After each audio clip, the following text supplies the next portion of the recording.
Je remercie beaucoup les participants de nous avoir rejoints. Donc, je vous présente alors, à partir du bout là-bas, Patrice Boursier, donc, qui est prêtre du diocèse de Luçon, curé de paroisse, et qui a été responsable du diaconat dans ce diocèse pendant 14 ans, qui est maintenant adjoint, qui est en train de passer la main, et qui a été aussi prêtre modérateur du CLD il y a quelques années. Ensuite, c'est Anne Audineau, pardon, autant pour moi, décidément, je me fais avoir 2 fois sur 3, parce que j'avais eu une mauvaise information au départ, et puis une fois que c'est rentré, c'est rentré. Et comme en plus on a dit hier François Audinet, on a du mal. Et là, vraiment, je veux me distinguer. Ah ben oui. C'est très bien. Donc, qui est délégué diocésain à la formation pour le diocèse d'Évry. Voilà. Si vous voulez en dire plus pour vous présenter, vous pourrez le faire tout à l'heure. Voilà. Guy Brisson, qui est diacre du diocèse de Meaux, qui est délégué diocésain à la fois au diaconat et à la solidarité, si j'ai bien compris. Voilà. Et qui fut également rédacteur en chef de la revue Diaconat aujourd'hui. Voilà. Et puis Benoît Donzé, qui a été ordonné notre jeune de service, là, comme nous on est que des vieux, alors bon, qui a été ordonné diacre au diocèse de Strasbourg il y a 3 ans, et comme ça a été déjà dit ce matin, qui a été appelé dans le cadre des scouts et guides de France. On entendait tout à l'heure dans les remontées des ateliers, d'aller interpeller dans les mouvements, etc. Il nous parlera de ça, et donc actuellement il est aumônier national à la branche Farfadet des scouts et guides de France. Donc ça c'est les verts pommes, là c'est les verts. Et qui est également aumônier à la maison d'arrêt de Strasbourg. Et si j'ai bien compris, à l'équipe écologie intégrale du diocèse aussi. Donc chargé. Voilà. Alors, avant de reprendre directement les questions qui sont remontées, je vais donner la parole à chacun des membres de la table ronde pour un temps de 6-8 minutes chacun, pour qu'ils puissent nous dire, le thème de notre table ronde, c'est bien sûr toujours l'interpellation, c'est notre sujet de session. Il avait même été précisé pour une interpellation organisée en église. Donc il y a des enjeux de qui fait quoi, des enjeux de comment on s'y prend. Donc vous avez une libre parole pour nous faire part de votre expérience et également de vos pistes pour l'interpellation en église. Et on va peut-être commencer avec Patrice. Bonjour tout le monde. Je serai peut-être d'une libre parole en effet parce que je ne sais pas si je vais répondre exactement à ce que tu viens de dire. Mais je vais quand même parler d'interpellation. Voilà, donc Patrice Boursier du diocèse de Luçon. En fait, j'ai été 14 ans donc responsable diocésain et surtout à la formation en fait des futurs diacres.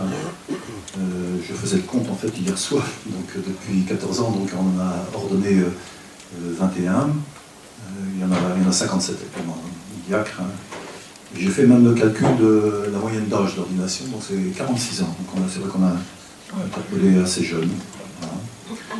Alors donc, mais en Vendée comme ailleurs, comme l'interpellation peut dire est à la peine, c'est toute une génération de curés, notamment qui a fait éclore et développer le diaconat. Je pense que c'est comme ça dans beaucoup de diocèses. Ce sont quand même et avant tout des prêtres qui ont permis l'éclosion et l'épanouissement du diaconat dans les années 70, 80, 90. Quoi.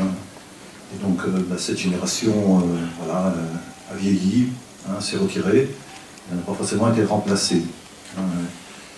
Et puis donc le vivier, c'est sans doute même la première raison, s'est beaucoup rétréci. Je dirais aussi que nos évêques ont d'autres chats à fouetter, peut-être, on pourrait dire ça. Trouver des prêtres, et trouver des curés.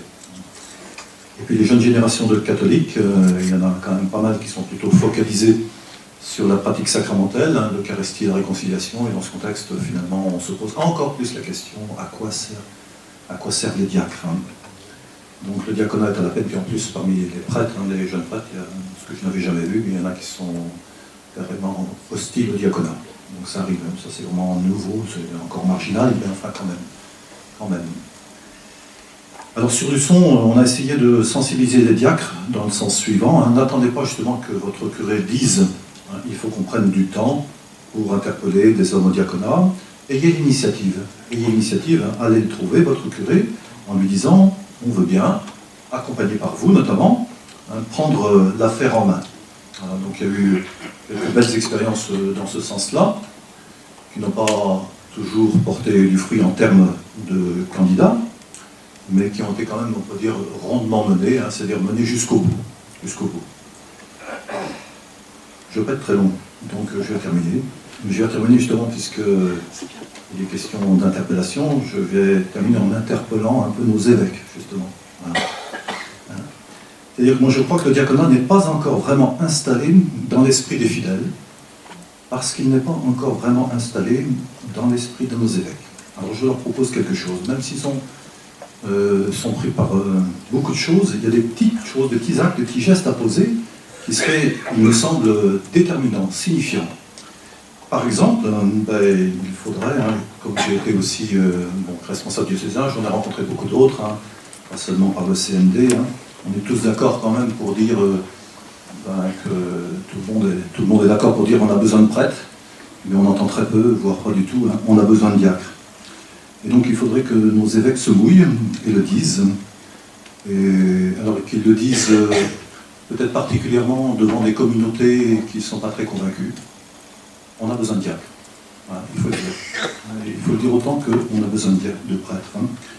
Pourquoi ne pas le dire d'ailleurs aussi devant une assemblée de séminaristes aussi, pour les évêques qui ont la chance d'avoir une assemblée de séminaristes.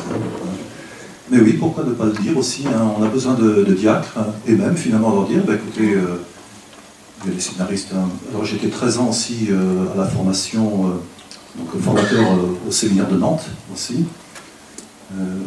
Voilà, donc il y a des séminaristes qui sont devenus religieux. Et pourquoi est-ce que ne pas ouvrir cette porte aussi du diaconat permanent aussi, pourquoi pas, hein, dès 25 ans, hein, pourquoi pas. Hein.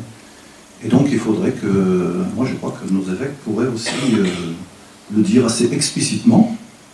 Et puis aussi, je pense qu'ils pourraient aussi demander à leur service des vocations, quand des jeunes hommes se présentent, hein, pour un ministère ordonné, ils pensent pratiquement toujours hein, au ministère de prêtre, parce que ils ont côtoyé des jeunes prêtres, hein, et c'est la figure qu'ils ont finalement de jeunes ministres ordonnés, ce sont des prêtres. Hein, parce que pour eux, ceux qui ont 40 ans sont déjà un peu vieux. Hein, donc les diacres jeunes, qu'on appelle jeunes, sont déjà un peu vieux. Donc ils s'identifient plutôt spontanément à des prêtres. Et moi je pense qu'il faudrait que nos évêques disent très clairement au SDV, eh bien, présentez aussi le diaconat comme une vocation aussi pour eux aussi, présentez-le. Hein, comme la vie religieuse aussi, hein. Même si ils se proposent pour être prêtres, dites-leur, il y a ça aussi. Il y a ça aussi de possible. Voilà. Et puis une dernière chose aussi pour nos évêques, c'est que autant je pense que c'est un progrès que des diacres s'investissent, prennent à bras-le-corps l'interpellation, le discernement et la formation des futurs diacres, autant je pense qu'il est dommageable, mais vraiment dommageable, qu'on investisse de moins en moins de prêtres dans le diaconat. Voilà. Alors je suis en plus marqué par, il y a des diocèses, il y a vraiment des prêtres, quoi, quand même, hein, non, maintenant on les met accompagnateurs, quoi, éventuellement, quoi. Hein. Non, je pense qu'il faudrait dégager vraiment, que des prêtres dégagent du temps, mais vraiment, hein, pour le diaconat, hein, et pour l'interprétation, pour le discernement, pour la formation, qu'ils y passent du temps. Voilà. Ça, je pense aussi que ce serait déterminant pour la santé du diaconat, pour l'avenir du diaconat. Voilà. Merci beaucoup, Patrice, pour ce plaidoyer. Et Guy, si vous voulez prendre la suite. Oui. On n'est pas dans la même... on ne vit pas sur le même territoire. Moi j'habite à Meaux, j'habite dans le diocèse de Meaux, un département 77 qui est grand, mais surtout qui a une particularité, qui a plusieurs particularités, mais il y en a deux qui sont importantes. La population, elle est essentiellement massée sur la façade ouest du département, avec 2 villes nouvelles. Donc avec beaucoup de jeunes. C'est un département qui grossit d'à peu près 20 000 habitants par an. Donc avec des familles qui arrivent. Et la seconde particularité, c'est que c'est un département, du fait des villes nouvelles, où il y a beaucoup de personnes d'origine multiple. Il y a beaucoup d'Africains, il y a beaucoup d'Antillais, il y a beaucoup de Gaulois, de Bretons. Il y a beaucoup, enfin voilà. Et donc c'est au sein de cette population qu'arrive la question du diaconat. Et alors, on est là sur l'interpellation. Nous, on fait très attention, on essaie de faire très attention, on essaie de faire en sorte que les hommes, les couples qui sont interpellés soient aussi divers que la population qui constitue notre département. Cette année, dans notre, si tout va bien, si l'évêque l'appelle, il est en fin de formation, il y a un couple tamoul, qui sont nés tous les deux, Michel. L'an dernier, il y avait également un couple d'Africains. Mais il y a aussi des couples de Fontainebleau. Mais ce n'est pas tout à fait les mêmes catégories socio-professionnelles, tout ça. Et pour nous, c'est extrêmement important de veiller à ce qu'il y ait de la diversité. Et la diversité, c'est beau. C'est très beau. Quand on se retrouve tous ensemble, et depuis hier, on a parlé de la fraternité diaconale, de cette fraternité qui nous lie.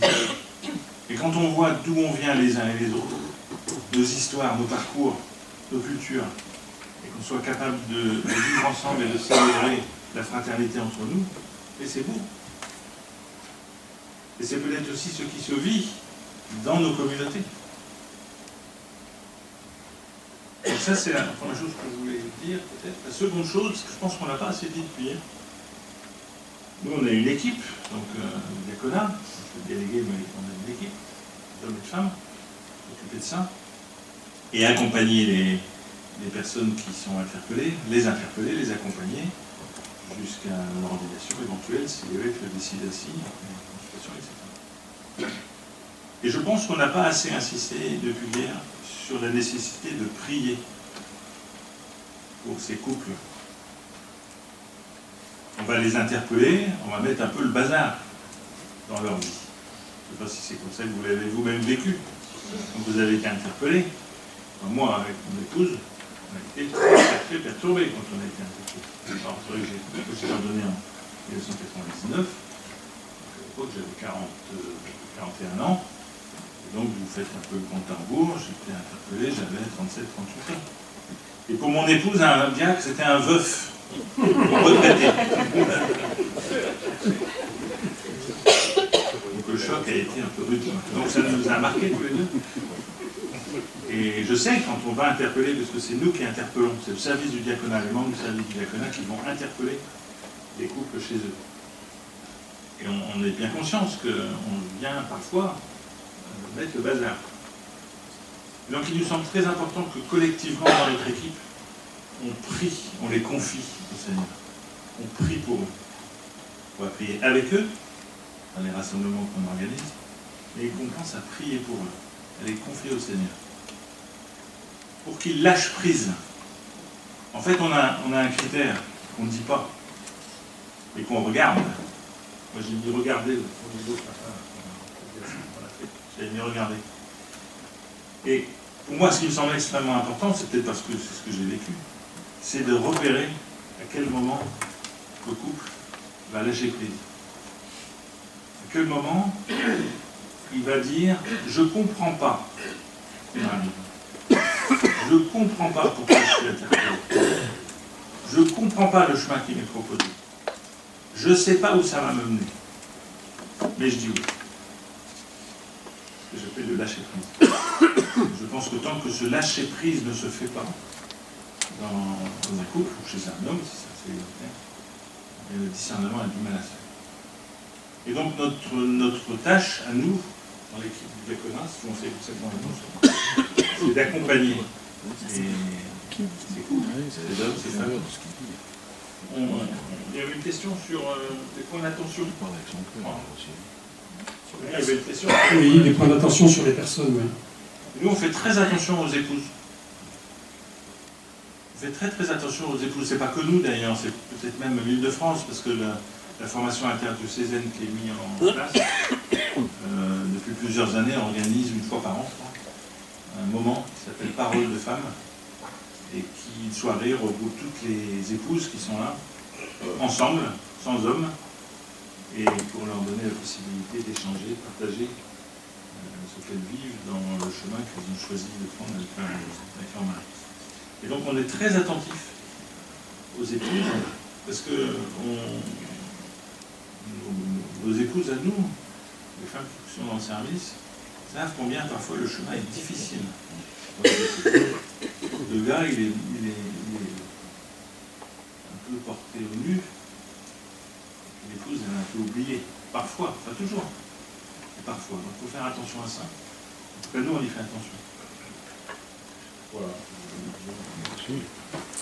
Merci beaucoup, Guy. On va peut-être continuer avec Benoît, qui peut peut-être nous faire part un peu de son expérience et de ce qu'il voit dans son diocèse. Merci déjà, bonjour à tous et merci de m'accueillir. Alors, on a un certain nombre de diacres scouts ou anciens scouts dans la salle. Voir Monseigneur Lacombe qui a aussi pris pas mal de responsabilités dans le mouvement. Les Scouts et Guides de France, c'est un mouvement, actuellement on est 100 000. 100 000 jeunes venus de tous les horizons, plus ou moins éloignés de la foi. C'est un super moment, une super opportunité de première annonce. C'est un très beau lieu de première annonce. Donc on a toute notre place. Moi ça m'est arrivé, c'était en juillet 2015, on avait un gros rassemblement à Strasbourg, 17 000 jeunes à Strasbourg, des 14-17 ans. Et puis j'étais en équipe, et j'étais avec mon aumônier territorial, et le soir, régulièrement ensemble, on préparait le repas. On discutait beaucoup, on discutait de vie, de foi, c'est un peu pareil pour moi. On chantait, on priait. Puis à un moment, un soir, on était les deux en train d'éplucher des carottes. Et là, il me regarde et il me dit « Benoît, t'as jamais pensé au diaconat ?» Non. Et là, il devient un peu plus sérieux et il me dit « Écoute, à travers moi, les Scouts et Guides de France et l'Église t'appellent au diaconat. » Alors là, un petit moment de silence. Il me regarde et puis il me dit bon, par contre, il faudra quand même que tu en parles à Marie. Donc Marie, c'est mon épouse. Parce que déjà, il va falloir qu'elle soit d'accord et puis ça aura quand même un impact sur votre vie. Donc ça a commencé comme ça. Et puis ça s'est pas arrêté depuis. Et c'est vraiment quelque chose qui, pour nous, en plus, chez les Scouts et Guides de France, au niveau de l'aumônerie générale, on est 2 diacres. Donc ça nous parle aussi beaucoup. On a un aumônier général adjoint qui est diacre aussi. Et dans le mouvement, comme je disais en commencement, on en a quand même beaucoup. Et de plus en plus, on se dit que c'est aussi notre rôle en tant que mouvement d'église, d'interpeller pour le diaconat. Parce que nous, on voit quelquefois des choses qu'on ne voit pas ailleurs dans les paroisses. Des gens qui ne sont pas forcément toujours très présents en paroisse, mais par contre qui ont une vraie vie de foi, une vraie vie de témoignage dans le mouvement, et pour lesquels on se dit, mais ça serait bien, lui, de l'interpeller. Il apporterait certainement un témoignage un petit peu différent. Il apporterait beaucoup, certainement, dans ce ministère. Voilà pour en tout cas ce qu'on est en train de travailler chez les Scouts et Guides de France. On est en train de travailler justement là-dessus, sur l'interpellation au diaconat. Et puis dans le diocèse, ça se passe beaucoup, je parle sous le contrôle, il y en a 3 autres du diocèse, donc je parle sous leur contrôle aussi. Ça se passe beaucoup à travers les paroisses, essentiellement, relativement peu à travers le mouvement, c'est déjà arrivé. Quelqu'un d'autre qui est en discernement avec moi, lui aussi avait été appelé par un mouvement, il avait été appelé par l'Action catholique ouvrière. Pourquoi pas aussi les mouvements d'Action catholique, même si malheureusement ils sont un peu en perte de vitesse, mais pourquoi pas aussi à travers d'autres mouvements. Voilà, on est 80 diacres à peu près, dans le diocèse, plus ou moins 90, tu dis, Jean-Marie ? Même encore dessous, 90. 90 diacres dans le diocèse, le plus jeune a 37 ans, si je ne m'abuse, 38, et le plus vieux a plus de 90, si je ne m'abuse. Voilà. Donc, je pense qu'il y a un lien, vraiment un vrai lien à trouver entre les mouvements et les diocèses pour l'interpellation. Pour la petite histoire, l'aumônier territorial qui m'avait appelé à l'époque a fait déjà parler de moi 6 mois avant de m'en parler au délégué diocésain au diaconat. Voilà pour l'instant ce que je voulais vous témoigner. Je pense qu'au-delà des diocèses, il faut aussi ouvrir un petit peu plus. Parce qu'il y a de la ressource et il y a de la richesse aussi dans les mouvements. Merci beaucoup, Benoît. Ouais, merci, bravo. Ça fait un formidable. Passer la parole à Nodino. Quand on s'est parlé au téléphone, j'ai bien aimé ce que vous m'avez dit. Vous m'avez dit, parmi différentes choses, que, en fait, vous aviez l'impression que les processus d'interpellation au diaconat, c'est un peu fermé. Enfin, on ne sait pas trop ce qui se passe quand on est fidèle, quand on est laïque en paroisse ou au diocèse. Et je trouve que c'est très intéressant d'entendre ça, et c'est très riche et précieux d'avoir aussi votre vision. Merci beaucoup. Alors oui, effectivement, quand j'ai reçu la sollicitation, j'ai été très très étonnée. On m'a dit interpellation diaconale, quelle est ton expérience? Spontanément, dans ma tête est monté un grand aucun. Donc oui, effectivement, ça a été vraiment une grande surprise, parce que c'est tout ce qui est interpellation, etc. Dans le diocèse, c'est ah oui, lui, il serait en discernement. Ah oui, non, mais il ne faut pas en parler, c'est indiscret, c'est. Bref, la question taboue. Et pourtant, il y en a qui s'en occupent, donc ce serait plus un club d'initiés, juste des clercs, enfin, une opacité vraiment, vraiment réelle. Donc c'est vraiment, pour moi ça a été étonnant cette sollicitation, parce que c'est parler d'un sujet dont a priori je ne suis pas autorisée à parler ni à réfléchir. Je suis l'épouse d'un homme non pratiquant, donc a priori ça ne me concernera jamais. Donc voilà. Et alors je vous remercie beaucoup de cette sollicitation qui m'a déplacée pour le coup, parce que je me suis dit tiens, c'est l'occasion de me pencher sur la question. Comme je suis un peu curieuse, donc merci pour cette sollicitation, parce que finalement, c'était très intéressant. Et surtout, je me dis, mais dans notre Église, finalement, on réfléchit quand même beaucoup au ministère, quelle Église on veut, il y a le synode sur la synodalité, comment la co-responsabilité, les ministères, est-ce juste parce qu'on a besoin de personnes, ou est-ce que l'Esprit donne des charismes au-delà des limites, et puis au-delà peut-être de ces clubs secrets qui travaillent. Donc ça a beaucoup cogité. Mais donc je ne veux pas trop vous parler d'interpellation au sens organisationnel, puisque je ne connais rien. Par contre, j'ai réfléchi sur, pour moi, un diacre, qu'est-ce que c'était, qu'est-ce que j'en voyais, à la fois de mon point de vue de paroissienne, et à la fois de mon point de vue de déléguée diocésaine à la formation. Donc de mon point de vue de paroissienne, je vais être un petit peu raide, peut-être, je vais peut-être choquer certains, mais pour moi, ce que je vois du diacre quand je suis assise dans mon église, c'est un super servant d'hôtel, il paraît qu'il est marié, c'est bizarre, il est là, bon, il a une étole en travers, ça ne doit pas être exactement un prêtre. D'ailleurs, le prêtre lui murmure des choses pour l'autoriser à proclamer l'évangile. Puis après, il fait la vaisselle, il nettoie tout, il range tout bien sur l'hôtel. Oui. un super servant d'hôtel.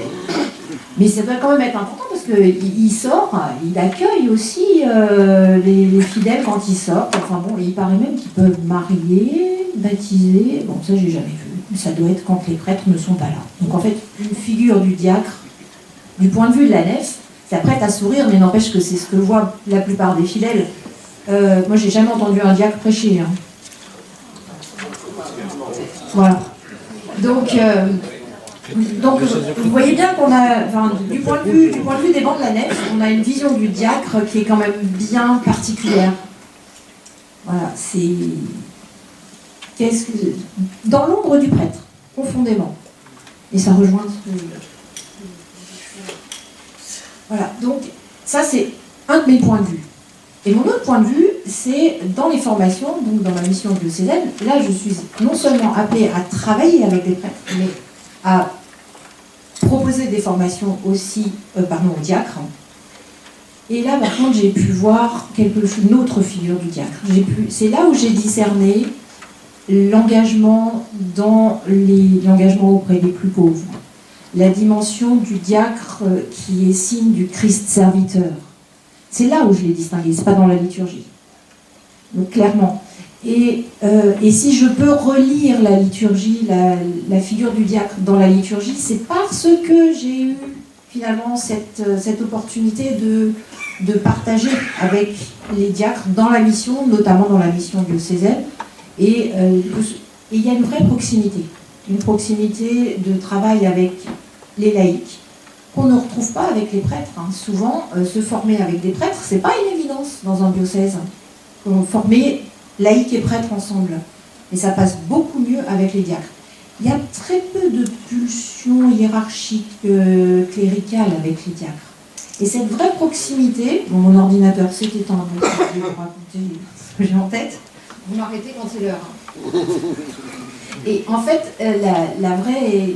Je trouve que finalement, la figure du diacre, discerner la figure du diacre, donc c'est vraiment plus dans ma mission de LME que j'ai pu la toucher du doigt. Parce que, effectivement, il y avait une vraie co-responsabilité. Y compris quand les diacres viennent se former dans des formations que nous proposons, mais il y a une fluidité, il n'y a pas de barrière, on travaille tous dans la même ligne. Et ça, je trouve que c'est une vraie richesse. Et en fait, ça boucle un petit peu avec ce que je disais au début sur les grandes tensions qui traversent finalement notre Église aujourd'hui, et sur quel ministère, quelle vocation, etc. Et je trouve que la figure du diacre signe, c'est Monseigneur Rouget qui reprend ça aussi dans sa relecture du synode, de l'assemblée qui a eu lieu. Voilà comment la dimension du service est essentielle à toute évangélisation et à l'ADN de l'Église, et comment finalement le diacre est signe de ça.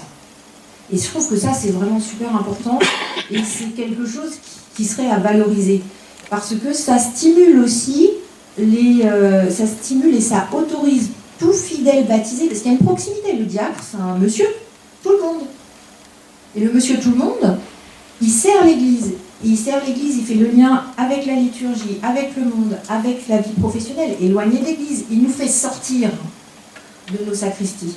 Et je trouve que ça, c'est vraiment un signe important, et c'est un signe stimulant pour tous les fidèles, en fait, pour tous les baptisés, pour qu'ils puissent s'investir eux aussi dans la mission, selon les charismes qu'ils ont reçus. Donc je trouve que ça, voilà, l'interpellation, elle se joue aussi dans ce sens-là. La figure du diacre interpelle les fidèles, si tant est qu'elle est lisible. Et donc voilà, c'est ce que j'avais envie un peu de vous partager. Et pour reboucler sur la question de l'interpellation, interpeller de nouvelles personnes au diaconat, donc de nouveaux hommes, et ben je pense que finalement, il y aurait peut-être à gagner à, comment dirais-je, à vulgariser, enfin à ouvrir les instances d'interpellation, à les ouvrir aux communautés. Et effectivement, vous parliez de le mouvement des scouts, d'ouvrir, mais aussi dans les paroisses. Et effectivement, c'est ce que vous évoquiez. Dans les paroisses, il y a le prêtre, et puis moi, c'est ce que je vois en tant que LME, c'est complètement opaque. Voir de quoi tu te mêles, c'est pas ton business. Donc je trouve qu'il y aurait vraiment l'interpellation, la figure du diacre interpelle en tant que signe du service.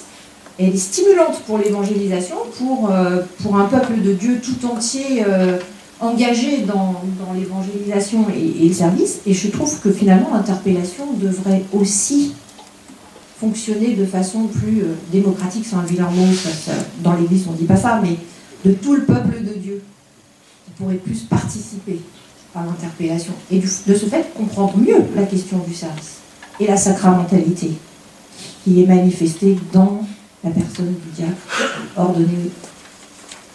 Voilà, je ne sais pas si j'ai... Donc je pense que ça pourrait aider à une meilleure co-responsabilité, à une fluidité dans notre... dans la vie du Seigneur, dans laquelle on travaille tous. Voilà. Merci beaucoup, Anne, en faisant le détour par le diacre, figure de la diaconie de l'Église et du service, de nous donner finalement des pistes sur aussi la manière de retravailler l'interpellation. Vous avez été tous très économes en temps, donc on a bien du temps pour reprendre un peu les questions qui sont remontées des ateliers. Il y a une première question que vous avez déjà abordée, notamment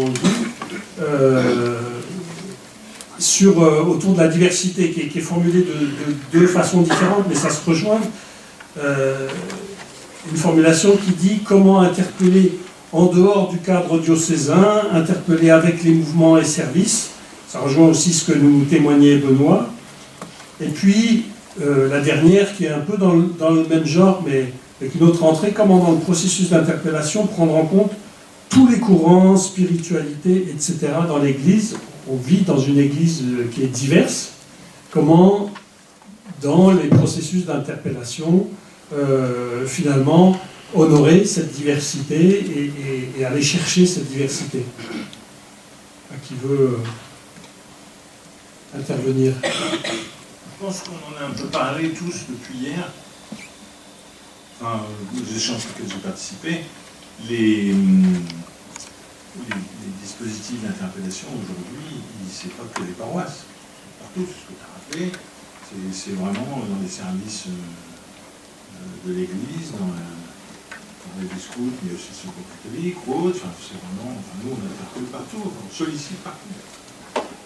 Pour avoir des noms d'hommes et de femmes, de couples. D'hommes, c'est célibataires. Donc, pour mon diocèse à moi, ma pratique à moi, c'est un acquis. Et tu penses que c'est partout comme ça? Je ne sais pas, moi je ne sais pas. Déjà, mon diocèse, c'est compliqué à sortir.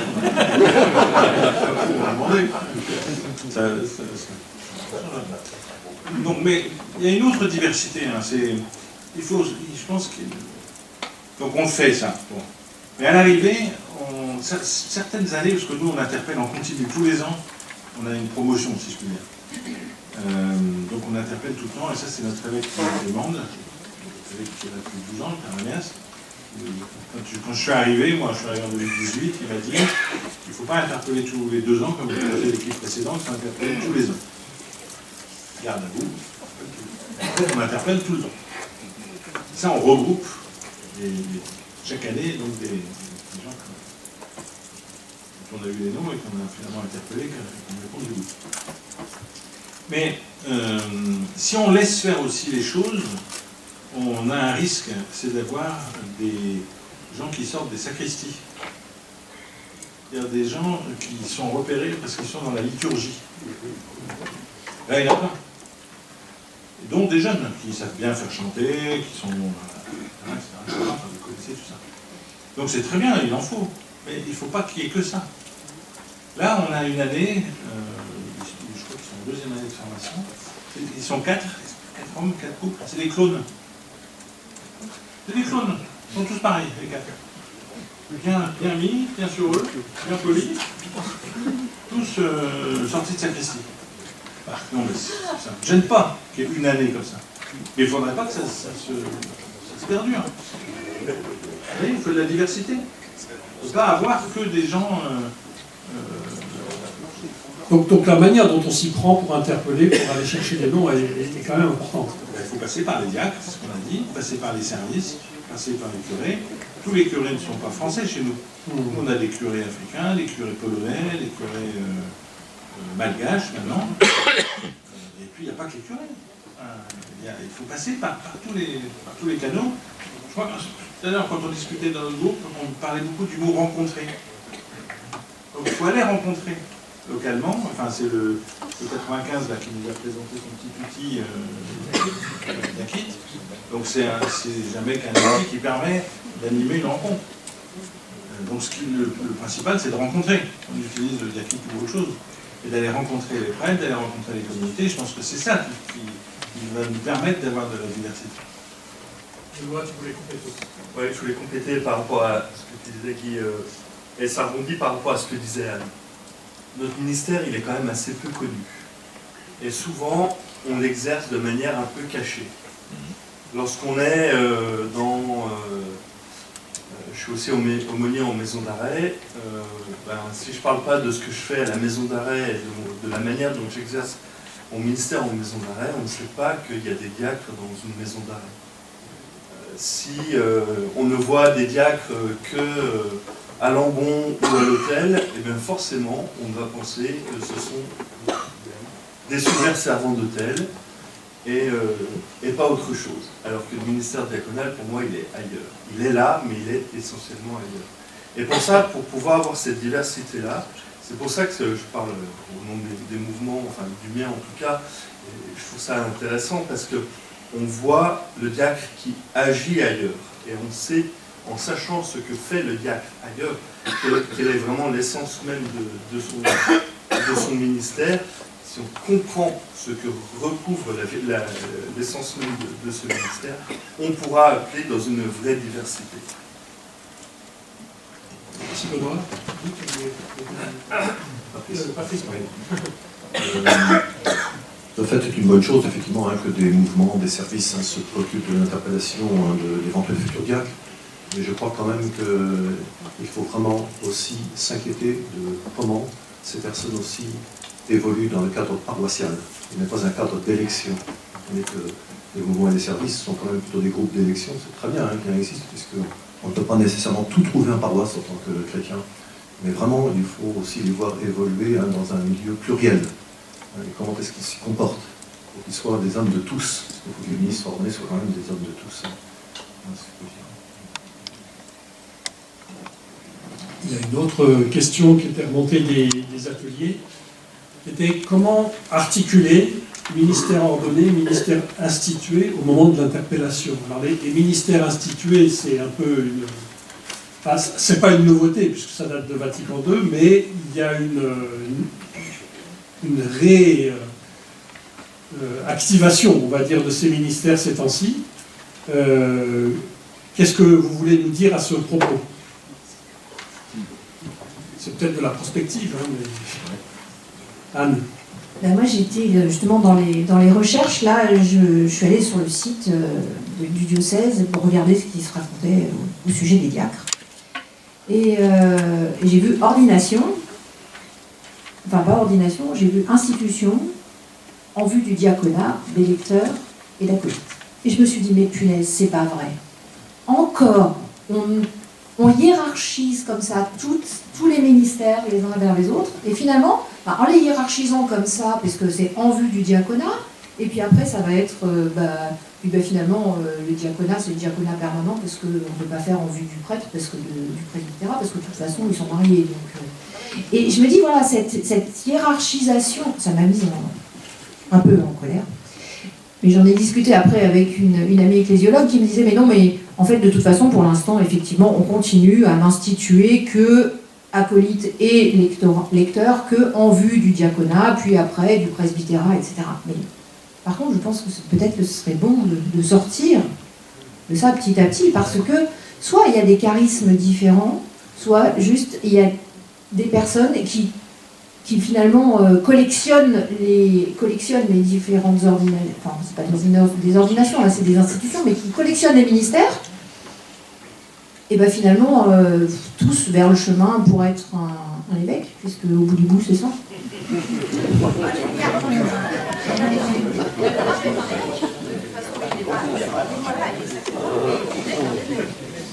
Mais la dernière, tu peux répéter la question? La question, elle était suivante. Comment articuler ministère ordonné, ministère institué au moment de l'interpellation? Au moment de l'interpellation, à mon avis, au moment de l'interpellation, vu le nez comme ça, les candidats, ils ne savent pas ce que c'est. Acolytat électorat. J'ai des collègues qui ne sont pas trop. Mais alors, c'est en avançant dans leur cheminement qu'un jour, on va leur parler de ce truc qui s'appelle l'électorat. Mais au départ, c'est pas si facile d'en parler comme autre chose qu'une étape vers.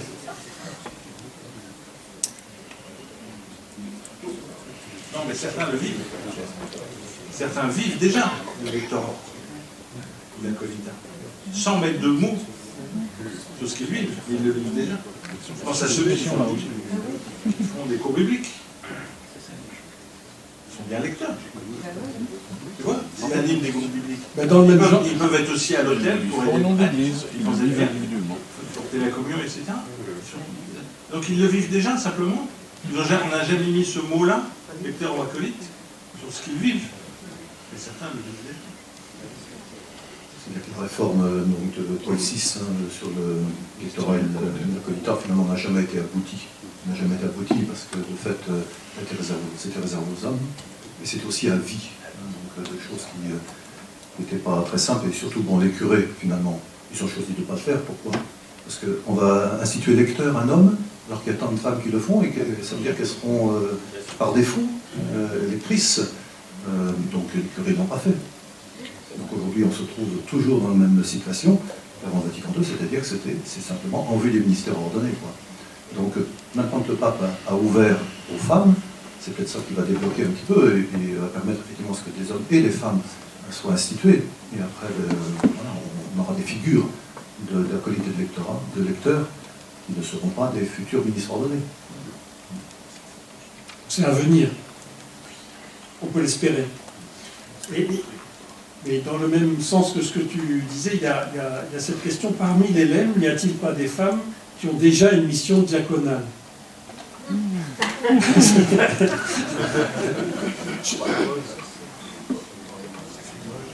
Effectivement, je pense que les aumôniers d'hôpitaux, des aumôniers qui sont LME, par définition, ont... je veux dire, un ministère de service des personnes, de service des plus pauvres. Donc, est-ce que ça ne s'approche pas effectivement d'un ministère diaconal? Enfin, au moins, après, ministère diaconal, il n'y a pas qu'une seule mission, il y a une pluralité de missions. Donc, peut-être que ça dépend des missions dans lesquelles les LME sont envoyés, qui correspondent à certaines missions qui pourraient effectivement être remplies par les diacres. Mais LME, c'est presque un statut administratif, en fait. C'est pas un ministère en soi. Comment? Oui, c'est ça, c'est pas un... Non, c'est différent. Vous pensez... Oui, il y a une mission d'église, mais c'est totalement différent. Le ministère. Oui, mais c'est pas rien. Non. Moi, je pense que cette question, elle est... Pourquoi se poser la question pour quelqu'un qui est en mission ecclésiale? En fait, est-ce qu'il y a des baptisés qui ont déjà des activités diaconales? C'est ça la bonne question. La réponse est évidemment oui. C'est évidemment oui. On n'est pas propriétaire de la charité, on n'est pas propriétaire de l'annonce de l'évangile. De ça. Pas ça. Donc il y a plein de... Autour de nous, il y a plein de gens qui rendent le service que le Christ nous appelle à rendre. Et peut-être mieux que nous. Il me semble qu'on dit que l'Église est tout entière sacerdotale et tout entière diaconale. Après, les ministres ordonnés sont peut-être là pour en être un peu le signe.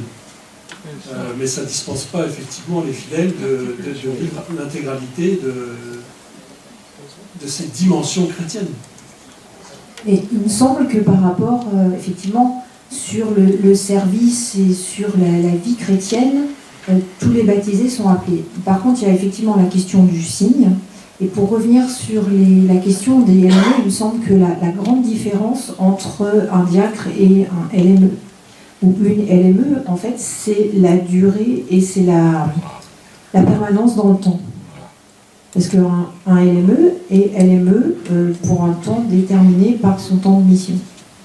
Et il me semble que ça, c'est important à prendre en compte. Alors c'est vrai que c'est pas rien, mais c'est provisoire. Je ne sais pas si je peux me permettre d'intervenir. Tout à fait. Hein, mais ce que je veux souligner, c'est de dire que c'est pas forcément mieux que ce soit toute la vie. C'est une question de vocation, là. Donc, en effet, est-ce que ma vocation, c'est d'être laïque et d'assurer une mission d'église pendant un temps? Ou est-ce que ma vocation, c'est d'être laïque et d'assurer un ministère pendant un temps? C'est-à-dire que d'intégrer davantage les dimensions de la parole, de l'Eucharistie, de la mission. Voilà, je dis ça aussi pour essayer de sortir de cette nostalgie de fait d'être prêtre, c'est ce qui est le mieux. Voilà. Mais le mieux, c'est d'être dans sa vocation. Dans un autre registre, il y avait une question sur Guy y a fait allusion tout à l'heure, à propos du soin apporté aux épouses de diacres. Une question qui portait sur les précautions. Quelles sont les précautions à prendre sur les personnes pendant l'interpellation?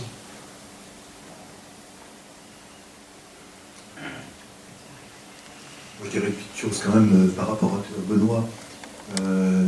Donc cette aumônier-là qui t'a interpellé, moi j'aurais dit, je me serais abstenu, j'aurais dit, je vais les rencontrer. Le couple, c'est un premier signe fort à mon avis, d'interpeller en présence de l'épouse, il me semble. Moi, et puis j'y suis pas allé tout seul aussi. Voilà, donc il me semble qu'il y a ça quand même. Hein.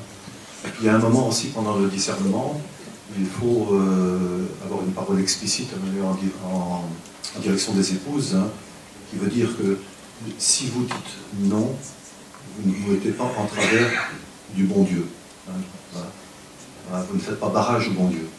Hein, puisque ce que femme veut.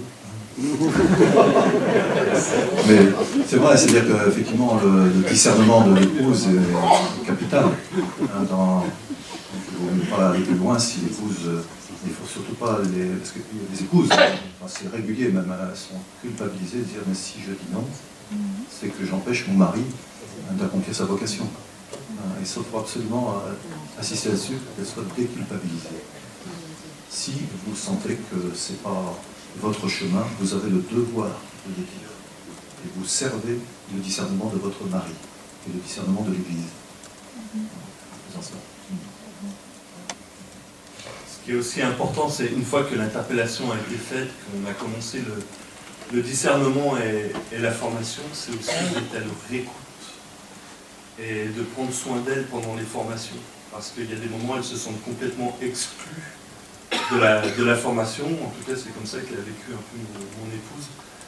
Parce qu'il y a des choses, elle dit, mais je préférerais avoir un temps entre épouses à ce moment-là pour qu'on puisse discuter de ce qu'on vit ensemble à ce moment-là, de ce que, voilà, comment nous on ressent l'appel de notre mari, comment on sent la manière dont on vit tout ça en famille, plutôt que d'entendre un cours chez l'homilité qui forcément ne m'intéresse pas du tout. Voilà. Et je pense que ça c'est vraiment important aussi de privilégier à partir du moment où on a commencé l'interpellation, on a commencé le discernement, formation, après peu importe le timing dans lequel on est, et même au-delà, une fois qu'on a fini après l'ordination, où tout commence, de continuer à prendre soin d'elles et de pouvoir être à leur écoute et de pouvoir qu'elles puissent prendre du temps entre elles et pouvoir discuter de ce qui est.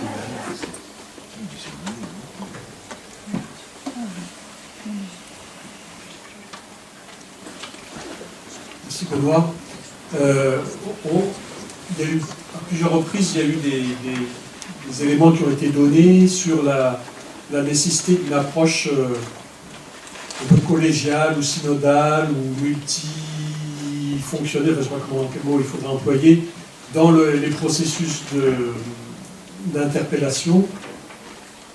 Et ça rejoint une question qui a été posée, qui est un peu spécifique, c'est à quel moment intervient l'évêque dans le processus? Et ça, je crois savoir d'où vient la question, parce qu'il y a des pratiques diverses.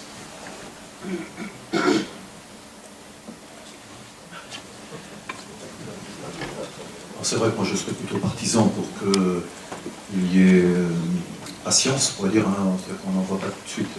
De même d'ailleurs que je dis des curés des fois qui veulent m'envoyer quelqu'un tout de suite, je dis attends, te lave pas les mains trop vite hein, de ta responsabilité, si toi tu ne le sens pas, il faut que tu aies le courage déjà de le dire, si vraiment tu ne le sens pas. Parce qu'il y a des gens comme ils se sentent appelés voilà, trop vite. Et ils pensent qu'ils ont déjà discerné. Et le fait d'aller voir le responsable diocésain, ça veut dire que c'est un signe de Dieu, voilà, qui les conforte. Alors, en plus, s'ils vont voir l'évêque, voilà, donc c'est difficile après de les arrêter, ça sera forcément très douloureux. Donc moi je pense qu'il faudrait être là-dessus très prudent. Bien sûr que l'évêque, il va le connaître, il va déjà en fin d'année de recherche, hein, parce que c'est pas l'année de discernement, hein, je crois que le langage effectivement quand même de la conférence des évêques de France, hein, c'est l'année de recherche, c'est le groupe de recherche même, c'est pas l'année, c'est le groupe de recherche, puisque le discernement bien sûr continue après hein, ce groupe de recherche.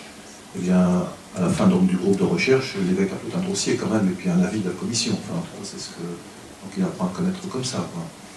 Ouais, je pense qu'il faut, alors c'est vrai, de l'expérience aussi de formateur au séminaire, bon, on était quand même assez d'accord pour dire qu'il y a une évolution bon, qui nous peinait un petit peu quand même que trop d'évêques étaient trop près de leurs séminaristes. Et parfois on a assisté à des ordinations où tous les séminaristes étaient invités à monter dans le chœur à la fin, et il y avait même des séminaristes de première et de deuxième année, je pense qu'on ne servait pas leur discernement et leur liberté. Voilà. Mais bon, là, ils sont trop fiers de montrer leurs séminaristes, mais je crois que là aussi la question se pose, hein, et donc elle se pose aussi pour les éventuels futurs diacres. Donc l'intervention de l'évêque, pas trop tôt. Et puis il y a une dernière question qui est alors là beaucoup plus large et joyeuse, justement, comment être témoin de la joie de l'évangile dans l'interpellation?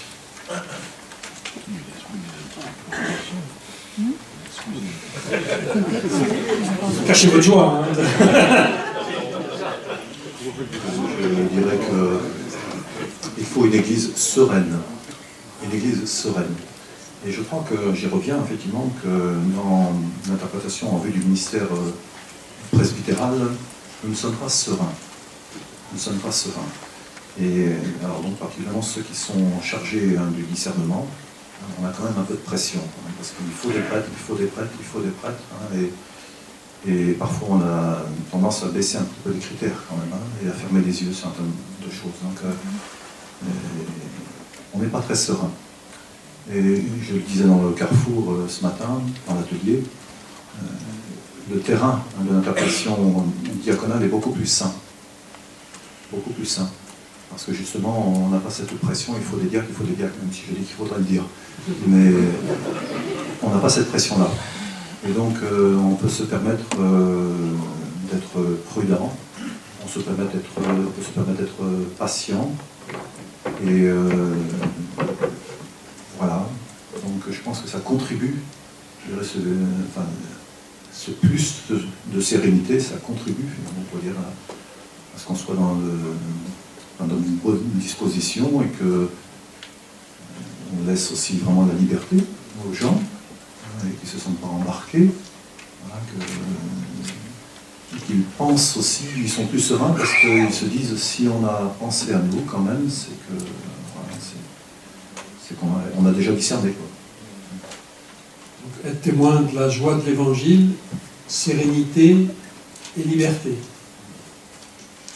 D'autres choses?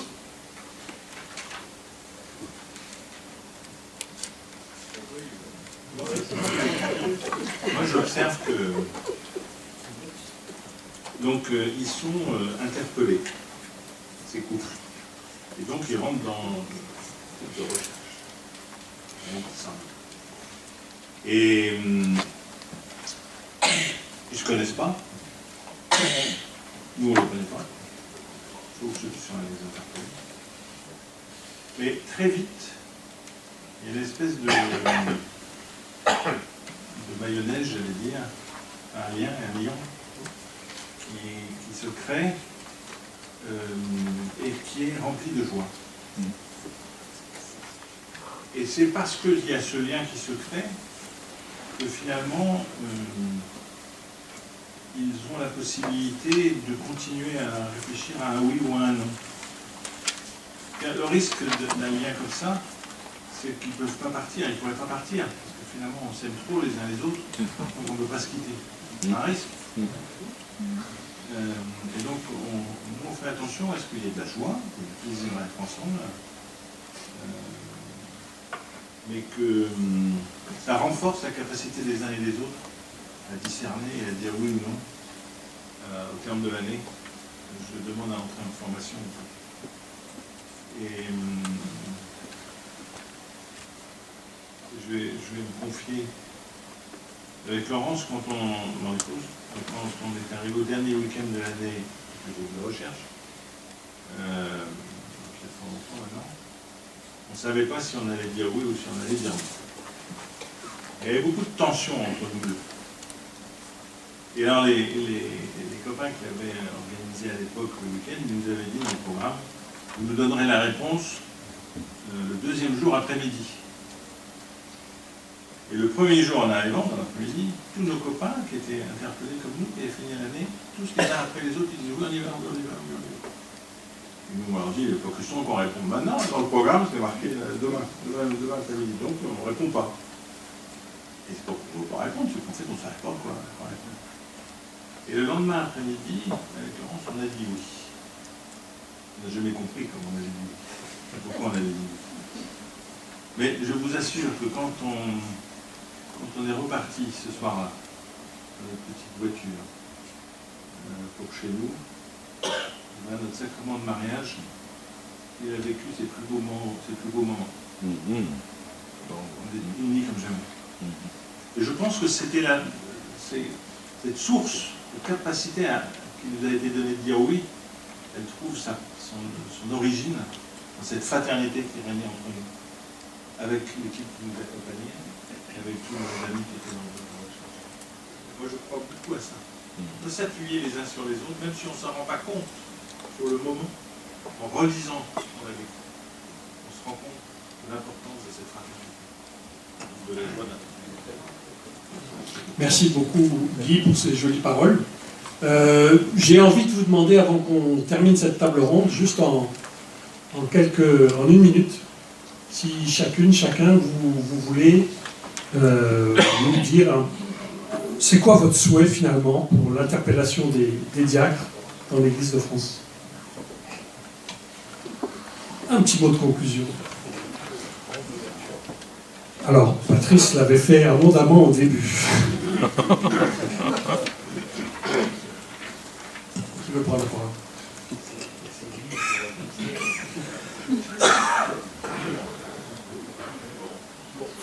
Moi, ce matin, dans les mots qu'il fallait choisir, j'avais mis oser. Là, ce soir, j'ai envie de rester sur ce mot. J'ai vu que c'était le mot d'ailleurs qui était apparu dans l'après-midi. Le matin, c'était discerné. Appeler et oser. Et après, les ateliers, c'était oser. Moi, j'aime bien. Si nous, on n'ose pas. Alors, moi je dirais que nous, les pasteurs, et donc les curés aussi, on a une grosse responsabilité, puisque donc François Audinet parlait effectivement de ces deux mouvements, de rassemblement et de dispersion. Nous serions, on va dire, plus investis dans le mouvement de rassemblement. Ça veut dire que nous avons une grosse responsabilité aussi pour, pas seulement les diacres, d'ailleurs on a les fidèles laïcs aussi, les laisser aller aussi, les laisser aller. C'est-à-dire que nous, moi le premier, on a tendance, dès qu'on voit par exemple un jeune couple, on va dire mais qu'est-ce qu'on pourrait bien leur demander? Et ça c'est vraiment, c'est un peu une maladie un peu chez nous, quoi. Alors qu'en fait, il faut d'abord il faut les laisser exister, quoi, hein, et puis peut-être que ils auront à s'investir davantage dans la société que dans l'Église. Et les diacres, eh bien, il faut sans cesse aussi, c'est un ministère de décentrement, je dirais. C'est un ministère de gratuité, un ministère de décentrement.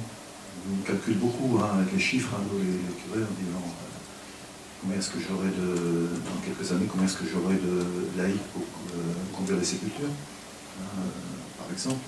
Des questions qui sont assez vertigineuses en ce moment, et aussi pour les mariages. Et donc, mais voilà, on risque fort effectivement de ne pas laisser les gens aller là où Dieu les appelle. Donc pour nous, c'est une grosse responsabilité.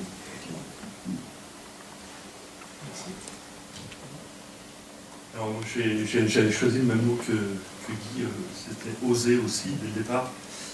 Et je rajouterais aussi faire confiance. Faire confiance à l'Esprit Saint. Et ça me fait penser à ce que je vis régulièrement en prison aussi. C'est, de temps en temps, je sais que quand je vais franchir la porte d'une cellule, je sais que celui que je vais aller voir, ça va être compliqué. Ça va être très, très, très compliqué. Parce qu'il n'est pas bien en ce moment, parce qu'il a une personnalité compliquée ou des choses comme ça. Et c'est souvent une petite prière que j'ai en franchissant la porte de la cellule comme ça. C'est, patron, je sais aujourd'hui que ça va être compliqué, mais je te fais confiance. Et c'est un peu ça aussi, je pense qu'il faut qu'on est dans l'interpellation, c'est faire confiance en Dieu, et puis après, c'est lui qui... Et nous qui allons bosser, on doit bosser avec lui. Et ça, c'est important. Merci Benoît. Anne, un petit mot de la fin. Un petit mot de la fin, bon, je ne ferai pas facile, je ne dirai pas quand les femmes, mais... non, mais j'ai beaucoup aimé l'évocation de la dispersion, parce que effectivement, c'est ce que dit le diacre, c'est une des paroles dans la liturgie qu'il a, quand il envoie tout le monde à la fin de la messe. Et finalement, le diacre, c'est une belle figure du Christ, vraiment levain dans la pâte. Et comme je l'évoquais tout à l'heure par la proximité, c'est vraiment un modèle pour tous les fidèles. Ça donne l'évangélisation à portée de tout le monde. Et donc, un grand merci pour tous ces signes. Et puis, effectivement, dans l'interpellation, penser à la pluralité pour que ça interpelle un maximum de personnes. Et puis, aussi à la moitié de l'humanité qui est un peu sortie de ce ministère pour l'instant quand même. Voilà, et dans la joie. Merci beaucoup et merci à tous les quatre d'avoir participé.